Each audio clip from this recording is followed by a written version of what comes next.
সমুদ্র যেমন প্রশান্ত তেমনি অজানা গভীর, তার মাঝেই হারিয়ে যায় মানুষের শত চিন্তা। প্রশান্তির প্রয়োজনে অনেকেই সমুদ্রকে বেছে নেয়, কিন্তু যখন কেউ লুকিয়ে ক্যামেরা তাক করে আপনার দিকে, তখন সেই প্রশান্তি রূপ নেয় এক ভয়ানক বাস্তবতায়। ঠিক যেমনটা ঘটেছিল কুয়াকাটা সমুদ্র সৈকতে। সমুদ্র সৈকতে গোপনে নারী পর্যটকদের গোসলের ভিডিও ধারণ ও অশ্লীল মন্তব্য করছিলেন নিজেকে কন্টেন্ট ক্রিয়েটর দাবি করা রুবেল নামে এক মুদি দোকানদার।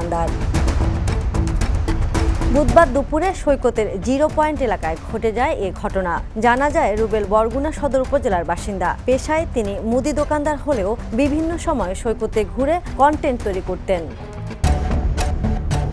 সৈকতের একজন ফটোগ্রাফার জানান, রুবেল মেয়েদের ভিডিও করার পাশাপাশি অশালীন মন্তব্য করছিলেন। ঘটনাটি চোখে পড়লে আমরা তাকে ধরে ফেলি। এরপর তার মোবাইল ফোন চেক করে অনেকগুলো আপত্তিকর ভিডিও পাওয়া যায়। পরে ট্যুরিস্ট পুলিশকে খবর দিলে তারা ঘটনাস্থলে এসে রুবেলকে আটক করে। এ বিষয়ে নির্বাহী ম্যাজিস্ট্রেট ইয়াসিন সাদিক বলেন, নারী পর্যটকদের হয়রানির ঘটনায় কাউকে ছাড় দেওয়া হবে না।